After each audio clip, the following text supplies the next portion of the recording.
পরে আর কোন নবী আসবে না, নবীর পরে আর কোন নবী আসবে না। সুতরাং এখনো পর্যন্ত কেউ যদি বলে নবীর পরে কোন নবী আসছে বা আমি নবী, তাহলে সে এক নম্বরে মিথ্যাবাদী মিথ্যাবাদী মিথ্যাবাদী। আল্লাহ তাআলা নবুয়তের যে সিলসিলা ছিল, নবী পাঠানোর যে ধারাবাহিকতা ছিল, এই ধারাবাহিকতা আমাদের নবী মুহাম্মদুর রাসূলুল্লাহর মাধ্যমে শেষ করে দিয়েছে। এর অর্থ আমাদের নবীর মাধ্যমে নবুয়তের সিলমোহর মেরে দিয়েছেন। এরপরে আর কোন নবী আসে নাই, আসতেও পারে। এটা আমাদের আকীদা, একটা মুসলমানের আকীদা। এই মুসলমানটা যেরকম মুসলমানই হোক না কেন, বাংলাদেশে বিভিন্ন দলের মানুষ আছে। আহলে হাদিস আছে, কেউ সুন্নি দাবি করে, কেউ ওয়াহাবি দাবি করে, বিভিন্ন ফেরকাতন্ত্র আছে। যে যেই ফেরকাই করুক না কেন, সকলের এই আকীদাতে সর্বমত একমত যে নবীর পরে আর কোন নবী আসতে পারবে না।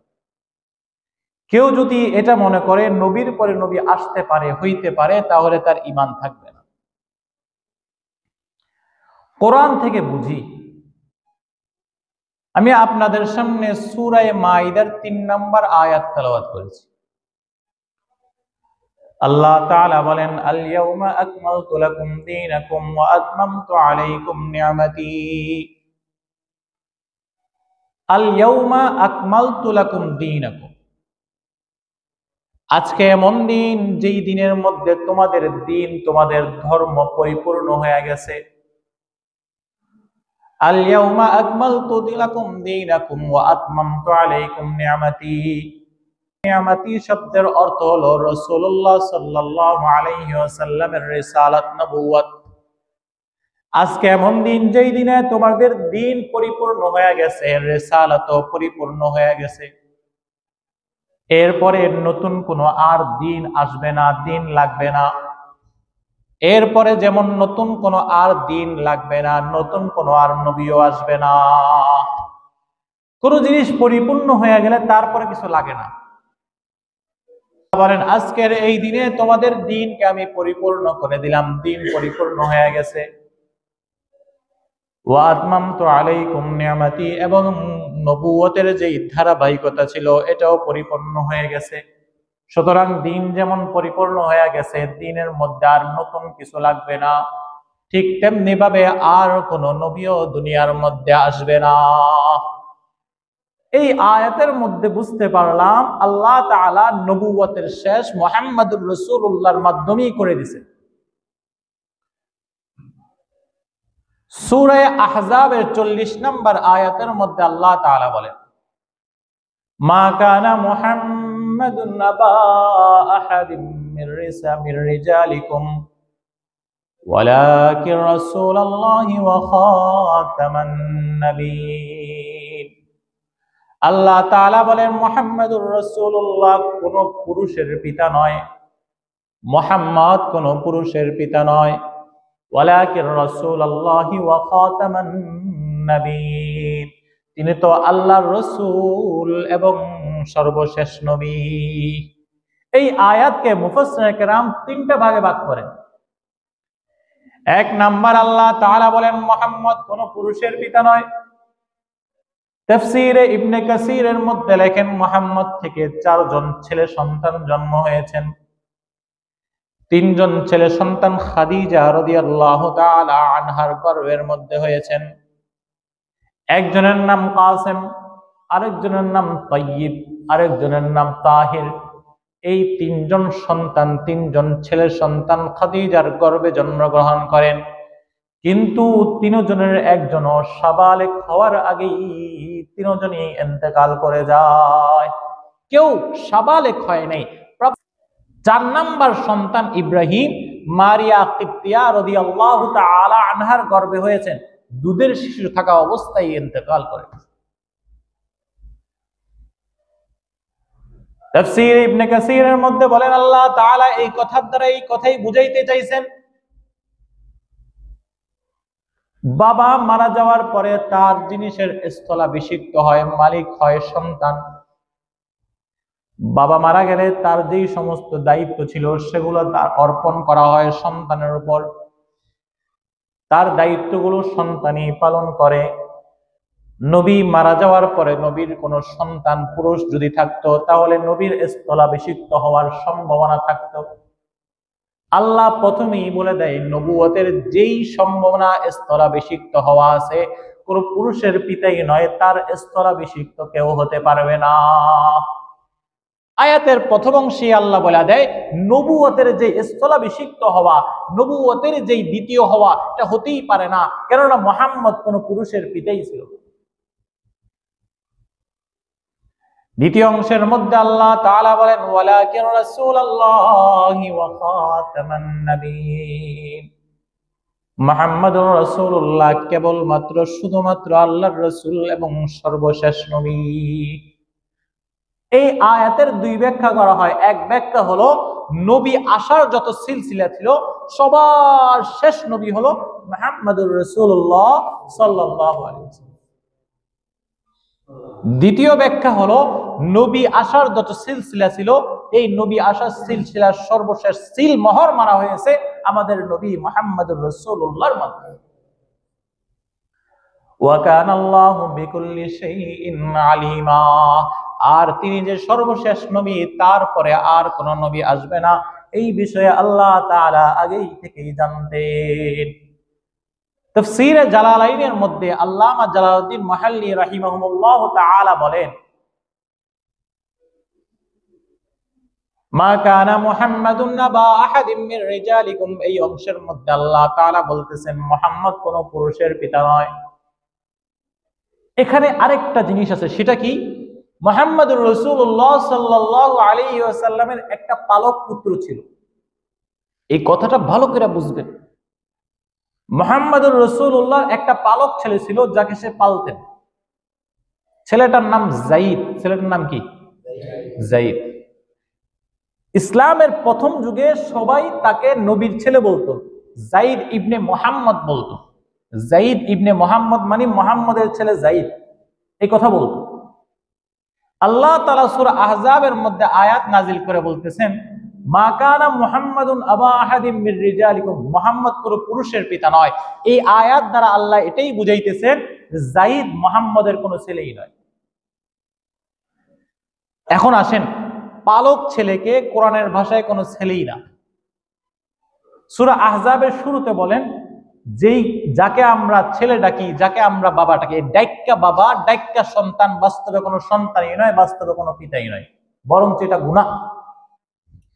এই আয়াত নাজিল হওয়ার পর থেকে যায়েদ ইবনে মুহাম্মদ আর বলে না, যায়েদ ইবনে হারেসা বলে তার আগের বাপের নামে। জালালউদ্দিন মুহাল্লি রাহিমাহুল্লাহ তাআলা বলেন আল্লাহ এই অংশের মধ্যে বুঝাইতেছেন পালক সন্তান কোন সন্তানই নয়। দুই নাম্বার ওয়ালাকিন রাসূলুল্লাহি ওয়া খাতামান নাবিয়্যিন, মুহাম্মদুর রাসূলুল্লাহ সর্বশেষ নবী, তারপরে আর কোন নবী আসবে না। কিন্তু হাদিসের মধ্যে আপনারা শুনেছেন, জানছেন কিয়ামতের আগে হযরত ঈসা আলাইহিস সালাতু ওয়াস সালাম দুনিয়ার মধ্যে আবির্ভাব করবেন, দুনিয়ার মধ্যে আসবেন।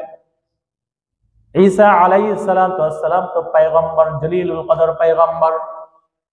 ঈসা আলাইহিস সালাম একজন সম্মানিত নবী, তিনি তো আখিরি জামানায় আসবেন। তিনি কি নবী হয়ে আসবেন কিনা? আল্লামা জালালউদ্দিন মুহাল্লি রাহিমাহুল্লাহু তাআলা বলেন আয়াতের এই অংশের মধ্যে আল্লাহ তাআলা বলেন মুহাম্মদুর রাসূলুল্লাহ সর্বশেষ নবী, তারপরে আর কোন নবী আসবে না। সুতরাং ঈসা আলাইহিস সালাতু ওয়াস সালাম যে আসবেন তিনিও মুহাম্মদুর রাসূলুল্লাহর উম্মত হয়ে আসবেন। সুবহানাল্লাহ। তিনি বিচার করবেন মুহাম্মদের শরীয়ত দিয়া, তিনি বিচার করবেন আমাদের শরীয়ত দিয়া, তিনি কোরআন দিয়া বিচার করবেন, তিনি হাদিস দিয়া বিচার করবেন। এই আয়াতের মধ্যেও জানলাম মুহাম্মদ সর্বশেষ নবী, তারপরে আর কোন নবী আসবে না।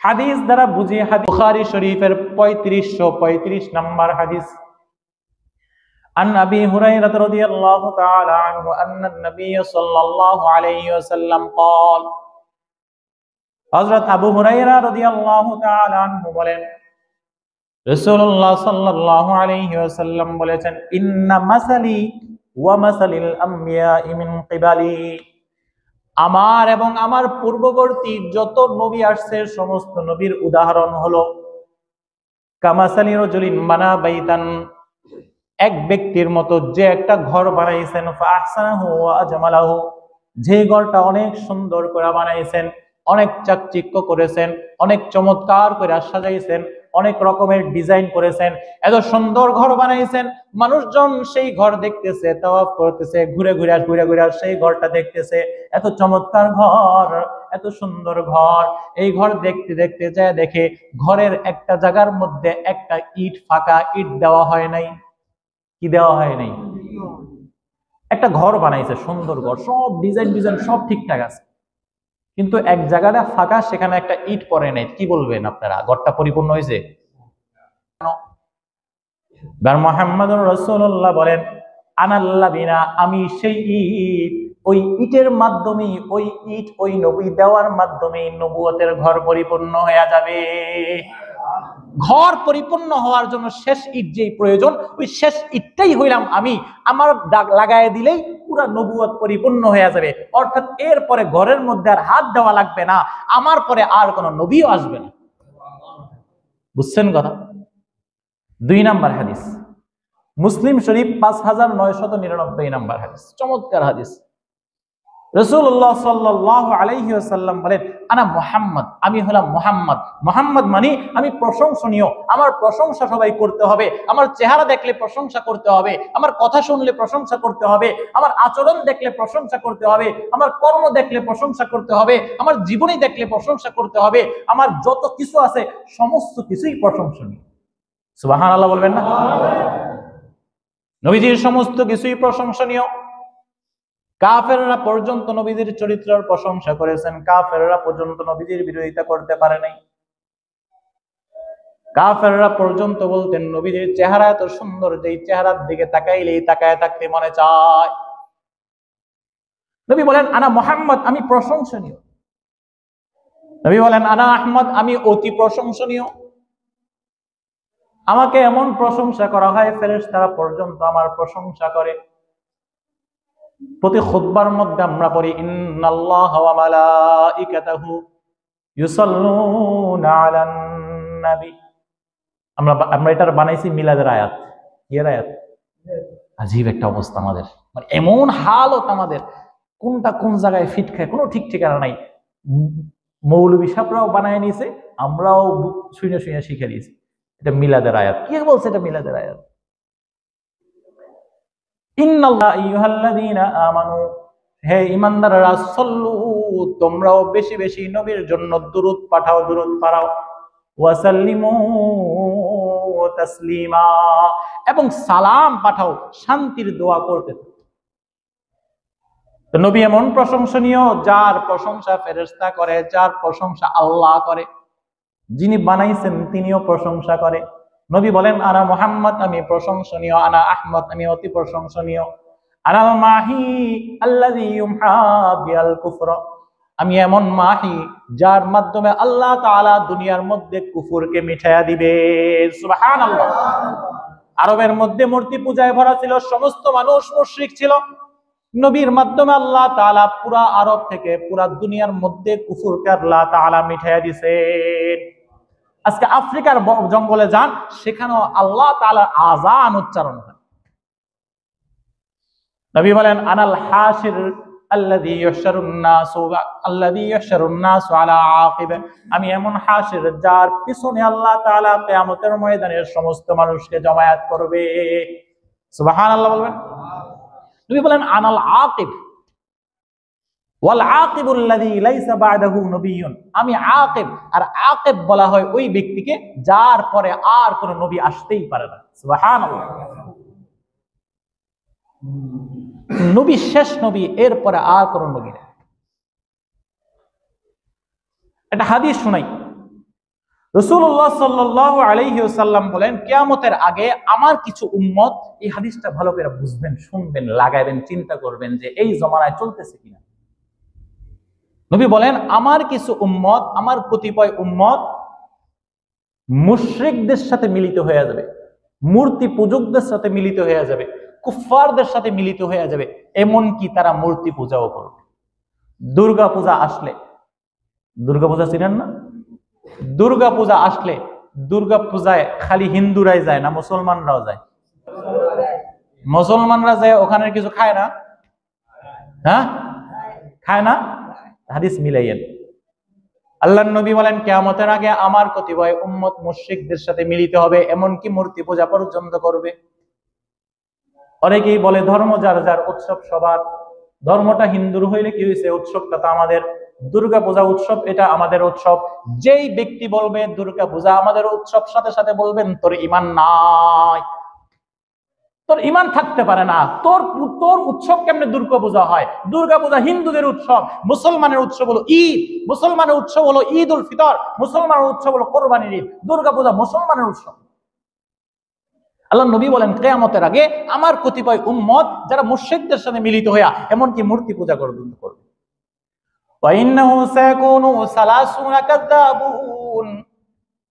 নবী বলেন কিয়ামতের আগে 30 জন মিথ্যাবাদী বের হবে। কতজন? জোরে বলেন কতজন? 30 জন মিথ্যাবাদী বের হবে। এদের কাজ কি? কুল্লুহুম ইয়াজআমু আন্নাহু নবিয়্যুন, তারা প্রত্যেকেই মানুষের কাছে বলে বেড়াবে যে আমি নবী। নাউজুবিল্লাহ বলবেন না? প্রত্যেকে মানুষের কাছে কি বলবে? আমি নবী। আল্লাহ রাসূল প্রথমেই তাদেরকে কি বলছেন? 30 জন কি বের হবে? একটু জোরে বলেন, কি বের হবে? নবী প্রথমেই বলে দিয়েছেন তারা কি? মিথ্যাবাদী। কেননা আমরা এই পুরা আলোচনা শুরুতে যা বুঝলাম, পুরা আলোচনা শুনে যা বুঝলাম, নবীর পরে আর কোন নবী আসবে না, নবীর পরে আর কোন নবী আসবে না। সুতরাং এখনো পর্যন্ত কেউ যদি বলে নবীর পরে কোন নবী আসছে বা আমি নবী, তাহলে সে 1 নম্বরে মিথ্যাবাদী, মিথ্যাবাদী, মিথ্যাবাদী। নবী বলেন এই 30 জন আসবে যারা প্রত্যেকেই দাবি করবে আমি নবী। এবার নবী বলতেছেন খবরদার, মনে রাখো, আনা খাতামুন নবিয়্যিন লা নবিয়্যা বাদি, আমি শেষ নবী, আমার পরে আর কোন নবী আসবে না। নবী উম্মতকে আর কেমনে বুঝাবেন?